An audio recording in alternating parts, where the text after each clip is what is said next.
सभी बच्चों का एक बार फिर से कक्षा में स्वागत है। Welcome to the class. सभी छात्रों को मेरी बहुत बहुत शुभकामनाएं, शुभाशीष कि आप परीक्षा में बहुत अच्छा कर पाएंगे। आज हम इस क्लास में कमला दास, जो कि साउथ इंडियन राइटर है, लेखिका है, कन्फेशनल पोएट के नाम से ये जानी जाती हैं, उनके द्वारा लिखी हुई एक पोयम माई मदर एट 66 का अध्ययन करेंगे। इस बहुत छोटी सी कविता है। इस कविता में कमला दास ने एक बच्चे का, हालांकि वो स्वयं मैच्योर हैं, बड़ी हैं, लेकिन फिर भी एक माँ की उपस्थिति उनके बच्चों के जीवन में कितनी मायने रखती है, ये बताने का प्रयास किया है। और एक उन्हें लेकर जो इनसिक्योरिटी होती है कि कल को अगर वो हमारे जीवन में नहीं रहेंगे तो हमारा जीवन कैसा होगा। बचपन से लेके माँ दिखाई नहीं देती है, से लेकर माँ कब तक दिखाई देती है ना। तो ये इस पोयम में उन्होंने बताने का प्रयास किया है कि कैसे एक बच्चा, एक भले एडल्ट है, मैच्योर है, लेकिन फिर भी माँ उनके लिए कितनी जरूरी है। हम छोटी सी पोयम है, बहुत बड़ी पोयम नहीं है, बहुत सरल शब्दों में उन्होंने एक छोटी सी घटना में, जिसमें उन्होंने माँ को लेकर जो फील किया, वो इसमें उन्होंने पोयम में हम सभी को बताया है। तो आप स्क्रीन पर एक माँ और एक बेटी का चित्र आप देख पा रहे होंगे। हम एज्यूम करते हैं कि ये कमला दास है और ये उनकी माँ है। चलिए तो शुरू करते हैं। My mother at 66। मदर मतलब माँ, हम सभी जानते हैं, और 66 मतलब शी वॉज 66 ईयर्स ओल्ड। उनकी माँ जो है वो 66 वर्ष की उम्र में है। अब आप देखेंगे स्क्रीन पर आपको एक कार दिखाई दे रही है और वो तेज गति से भाग रही है, और जो आजू बाजू के पेड़ हैं, फॉरेस्ट हैं, जो प्लांट्स लगे हुए हैं, वो उल्टी दिशा में। हम सभी ने ये अनुभव किया है कि जब कभी भी हम बस, कार कहीं भी जाते हैं और बाहर जब हम देखते हैं अपनी विंडो से, तो जो पेड़ हैं वो हमें पीछे की तरफ जाते हुए दिखाई देते हैं। यहाँ पर लिखा हुआ है ट्रीज स्प्रिंटिंग। स्प्रिंटिंग का मतलब होता है रनिंग फास्ट। अब ये सिनेरियो कहाँ का है, ये हम देखने का प्रयास करेंगे। स्प्रिंटिंग आपको वर्ड याद होना चाहिए, करना चाहिए। आप चाहें तो इसको लिख लें। ट्रीज स्प्रिंटिंग मतलब रनिंग फास्ट, जो पेड़ हैं वो गाड़ी की उल्टी दिशा में हमको भागते हुए दिखाई दे रहे हैं। नेक्स्ट है लेट विंटर्स मून। आपके सामने स्क्रीन पर एक चंद्रमा का चित्र है, जो कि लेट मतलब होता है, वैसे होता है लेट मतलब देर, है ना। यहाँ पर लेट का मतलब है जब रात काफी हो जाती है। विंटर मतलब होता है, सभी जानते हैं, ठंड का सीजन। और मून मतलब होता है चंद्रमा। Late winter's moon. तो पिक्चर में आप देख पा रहे हो कि ठंड की रातों में चंद्रमा कैसा दिखाई देता है, वो हमको यहाँ पर दिख रहा है। पेल है, काम है और वेग है। पेल मतलब पीला पड़ जाना, फीका पड़ जाना। काम मतलब एकदम शांत, और वेग मतलब, ठीक है।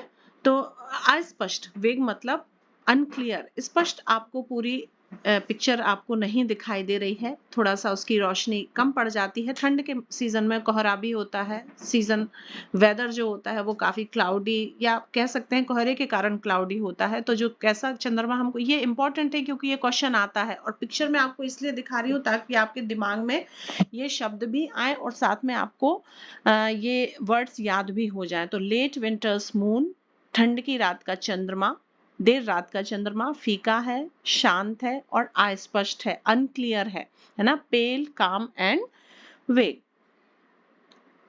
अब आप देखेंगे थर्ड पिक्चर। इसमें जो माँ है वो बाहर है, बेटी है वो बैरिकेडिंग के अंदर है, और एक एरोप्लेन उड़ता हुआ दिखाई दे रहा है।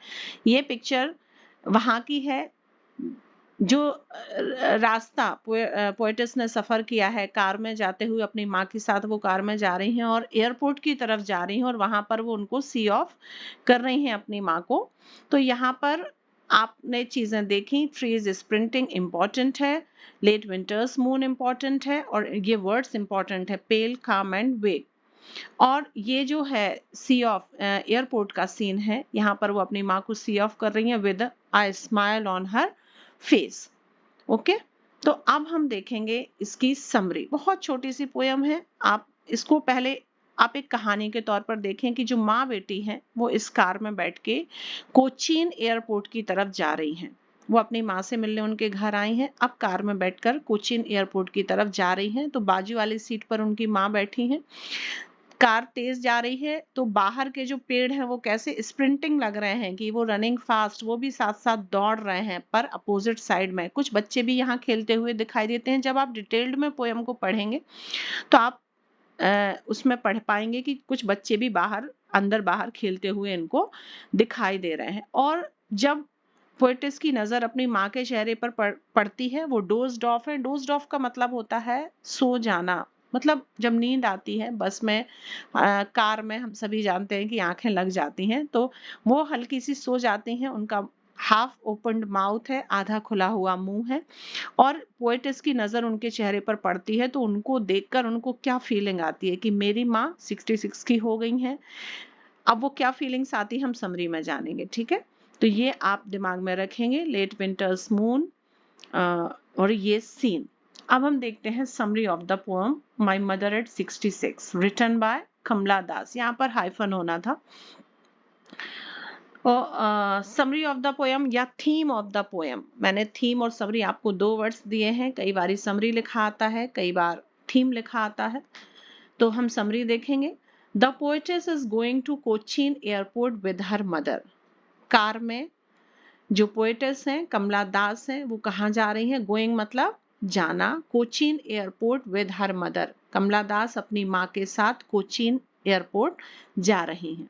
हर mother sitting beside her and dozing with their open mouth. उनकी जो माँ है, बिसाइड मतलब होता है बाजू में, है ना। सिटिंग मतलब बैठना। उनकी माँ है जो उनके बाजू में बैठी हुई हैं। And dozing with their mouth open, और वो डोजिंग मतलब ऊँघना, ऊँघा जाना, सो जाना। विद देयर ओपन माउथ, अपने आधा हाफ ओपन माउथ है एक्चुअली उनका यहाँ पर, तो वो आधा मुंह उनका खुला हुआ है और उनकी नींद झपकी लग गई है। Her face looked like a dead body's face because of her old age. चूंकि उनकी उम्र हो चुकी है और उनका जो हर फेस मतलब चेहरा, looked like मतलब दिखाई दे रहा है किसके जैसा? A dead body's face, एक मरा हुआ जो व्यक्ति का चेहरा होता है लगभग वैसा दिखाई दे रहा है। डेड बॉडी हम सभी जानते हैं। Because of her old age, क्योंकि उनकी उम्र हो चुकी है और उम्र के कारण उनका चेहरा, सोता हुआ जो चेहरा है, जो लेखिका देख रही है, कमला दास देख रही है, वो कैसे दिखाई दे रहा है? Dead body's face. ये इंपॉर्टेंट है, आपको याद रखना है कि उनका चेहरा कैसे दिख रहा है। तो her face looked like a dead body's face. Next देखेंगे। Poetess compared her mother's face to the late winter's moon. जो पोएटेस हैं कमला दास हैं, कंपेयर्ड मतलब तुलना करना, कंपेयर मतलब तुलना करना। Her mother's face to the late winter's moon, वो अपने माँ के चेहरे की तुलना किससे कर रही हैं? जो सर्द रातों का चंद्रमा होता है उससे कर रही हैं। Because the late winter's moon is calm and vague with a dim lustre, क्योंकि जो सर्द रातों का चंद्रमा होता है, ठंड की रातों का चंद्रमा जो होता है वो कैसा होता है? हमने यहाँ पर देखा लेट विंटर्स मून कैसा है? काम है, वेग है और डिम लस्टर मतलब उसमें जो चमक है वो कैसी है? धीमी पड़ जाती है, शांत दिखाई देता है और अनक्लियर होता है, मतलब हमें स्पष्ट उसकी छवि दिखाई नहीं देती है। तो आप इसको याद रखेंगे कि लेट विंटर्स मून पेल, काम एंड वेग। यहाँ पोएटस ने अपनी मदर के चेहरे को किससे कंपेयर किया है? लेट विंटर्स मून से किया है। क्यों किया है? क्योंकि जो सर्द रातों का चंद्रमा होता है वो शांत होता है, स्थिर होता है, अस्पष्ट होता है, वेग होता है और with a dim lustre. Dim मतलब कहते हैं ना लाइट डिम हो गई, डिम मतलब कम पड़ जाना, फीका पड़ जाना, पेल हो जाना। जो एक वर्ड आगे पेल यूज हुआ है ये डिम लस्टर ही है। यहाँ पर आप वेग एंड पेल भी लिख सकते हैं और विद अ डिम लस्टर भी लिख सकते हैं, लस्टर भी लिख सकते हैं, ठीक है। ओके, अब देखेंगे। When the car was moving out, the young trees growing outside went part if they were sprinting. जब कार आगे बढ़ रही है, when the car was moving out, जब कार आगे की तरफ बढ़ रही है तो जो ट्रीज हैं, यंग ट्रीज हैं, अब कार वाला चित्र यहाँ पर आप इमेजिन करिए, उसको रिकॉल कीजिए। The young trees growing outside, जो बाहर पेड़ लगे हुए हैं, went part, वो दूर जाते हुए दिखाई दे रहे हैं, as if they were sprinting, मतलब ऐसे लग रहा है कि वो भी तेज गति में रनिंग फास्ट हो रहे हैं, तेज तेज भाग रहे हैं।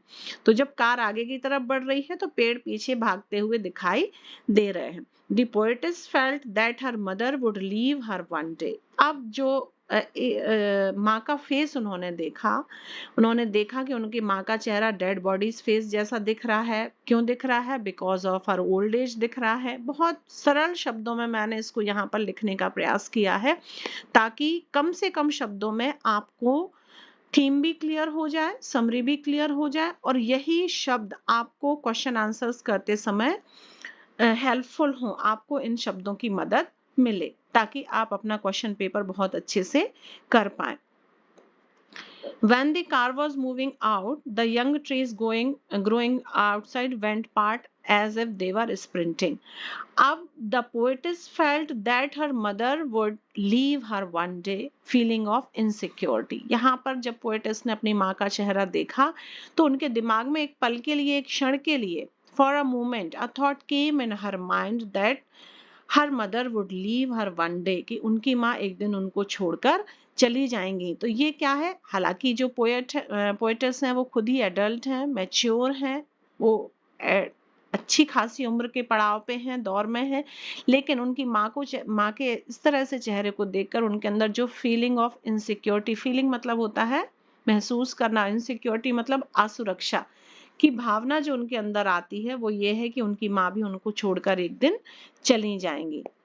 माँ को इन सारी चीजों के बारे में कुछ नहीं पता है ना, कि इनके दिमाग में क्या चल रहा है, वो तो अपने सो रही हैं। चलिए अब हम देखते हैं बहुत ही सरल और आसान से शब्दों में इसके जो क्वेश्चंस है उनके बारे में। Where was the poetess going? अब इसका आंसर मैं चाहती हूँ कि इनके आंसर्स आप लिखें। मैंने हमेशा कहा है कि आपके पास एक पेन, कॉपी और आपकी किताब आपके पास होनी चाहिए जहां पर आप इन चीजों को मेंशन कर पाए। तो where was the poetess going, आपको बिल्कुल जो समरी की फर्स्ट लाइन है इसमें आपका आंसर मिल जाएगा। The poetess is going to Cochin airport with her mother. जो पोएटेस है वो कोचीन एयरपोर्ट की तरफ जा रही हैं विद हर मदर। इधर मैंने आंसर्स इसलिए नहीं लिखे हैं ताकि आप लिखने की प्रैक्टिस करें और बिल्कुल टू द पॉइंट आपको समरी में दिया हुआ है जहां से आप उनको एज इट इज लिख सकते हैं, याद कर सकते हैं। इसके बेनिफिट दो हैं, एक आपको समरी भी याद होगी, दूसरा आप जो क्वेश्चंस आते हैं उनको हल कर पाने में भी आपको हेल्प मिलेगी। सेकंड क्वेश्चन है what did she notice about her mother. What did she notice मतलब होता है नोट करना। उन्होंने अपनी माँ के चेहरे को देखकर क्या नोटिस किया, क्या उन्होंने देखा अपनी माँ के चेहरे पर। अब आएंगे आप समरी पर, तो इसमें देखें the mother sitting beside her and dozing with her mouth open. आपका आंसर ये भी हो सकता है। और जो थर्ड पॉइंट है her face looked like a dead body's face because of her old age, आप ये भी आंसर लिख सकते हैं कि उन्होंने अपनी माँ के बारे में क्या नोटिस किया, क्या देखा, जब उनकी नजर अपनी माँ के चेहरे पर गई तो उन्हें क्या महसूस हुआ। थर्ड क्वेश्चन देखें why did her mother's face look like that of a dead body's face. उनकी माँ का चेहरा डेड बॉडी चेहरे के जैसे क्यों दिखाई दे रहा था। लुक लाइक का मतलब उसके समान क्यों दिखाई दे रहा था। तो आप इधर देखेंगे कि थर्ड लाइन देखें her face looked like a dead body's face because of her old age. तो उनका चेहरा डेड बॉडी के चेहरे के जैसा दिखाई दे रहा था। क्यों दिखाई दे रहा था? Because of her old as, क्योंकि उनकी उम्र हो चुकी थी, उनकी ओल्ड एज थी, इसलिए उनको ऐसा लग रहा था कि उनका चेहरा जो है वो किसके जैसा दिख रहा है, डेड बॉडी के जैसा दिख रहा है। नेक्स्ट क्वेश्चन देखेंगे the poetess compared her mother's face to a winter's moon. Why?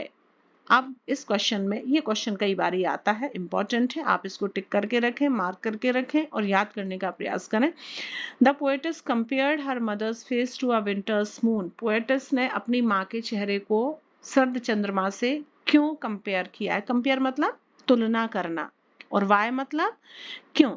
अब आप इसको देखेंगे फोर्थ लाइन देखें poetess compared her mother's face to the late winter's moon. ये आपका प्रश्न में से है। The poetess compared her mother's face to the late winter's moon, ये आपका क्वेश्चन में लिखा हुआ है, आप देख पाएंगे, है ना। मून, अब आंसर देना है आपको वाई का। तो वाई का आंसर कहाँ से शुरू हो रहा है? Because the late winter's moon is calm, unclear and pale. आप ये भी लिख सकते हैं जो आपको इस पिक्चर में दिया हुआ है ना, पेल, काम एंड वेग, वो आप एज इट इज वर्ड यहाँ लिख सकते हैं। यहाँ पर because the late winter's moon is calm and vague, vague की जगह अगर आपको मुश्किल आ रही तो आप अनक्लियर याद कीजिए, and with a dim lustre और एंड पेल, है ना। अब हम देखेंगे अगला प्रश्न देखेंगे।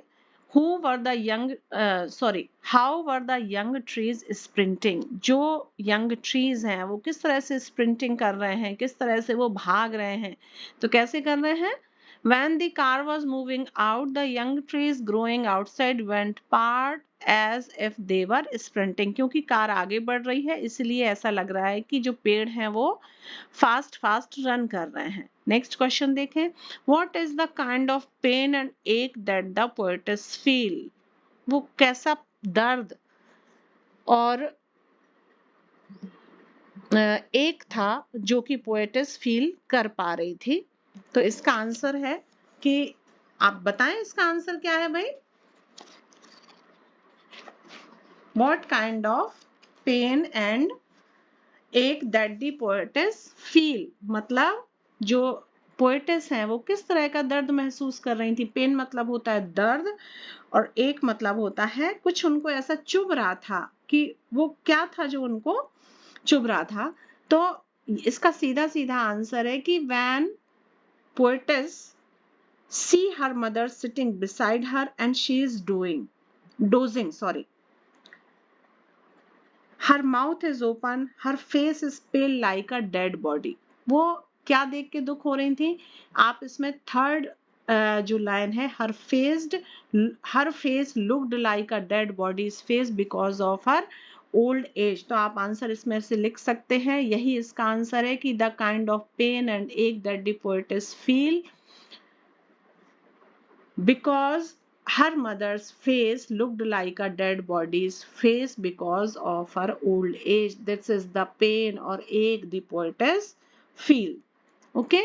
तो उम्मीद करती हूँ कि ये छोटी सी पोयम है, बहुत बड़ी पोयम है नहीं है, आपको 5 या 6 लाइन में पूरी पोयम कवर हो गई है। और आपको इस पोयम की जो समरी है, बहुत बार लिखने आती है कि right the summary of the poem my mother at 66, right the name of the poem and the poet. ये बेसिक क्वेश्चन है, हर पोयम के साथ आपको याद करना है कि पोयम और पोएट का नाम क्या है। तो name of the poem is my mother at 66 और name of the poet is Kamala Das, written by Kamala Das. Okay, तो मैं चाहती हूँ कि आप इसको बहुत अच्छे से पढ़ें, लिखें और अपने प्रश्न पत्र में बहुत अच्छे से हल कीजिए, अपने क्वेश्चन पेपर में प्रयास कीजिए। और मैं हमेशा बार बार कह रही हूँ कि आप इन चीज़ों को रिलेट करके अगर पढ़ते हैं, पिक्चर्स को रिलेट करके अगर आप पढ़ते हैं, तो हो सकता है कि आपको बहुत सहूलियत हो। तो पिक्चर्स आपके दिमाग में एकदम क्लियर होनी चाहिए, उस पर लिखे हुए शब्द, उसके साथ जो आपको बताया जा रहा है वो चीज़ें आपको पता होना चाहिए। तो इस तरह से आपका ये लेसन यहाँ पर खत्म होता है। और मैं चाहती हूँ कि आप लिख लिख के इंग्लिश को याद करने का प्रयास करें, क्योंकि जितना आप शब्दों को लिख पाएंगे उतना आप समझ पाएंगे और उतनी आपकी स्पेलिंग्स भी अच्छी होगी, राइटिंग भी सुधरेगी। तो wish you all the best for your coming exams and thank you very much. और मिलते हैं अपने एक और नए वीडियो में। Okay, thank you.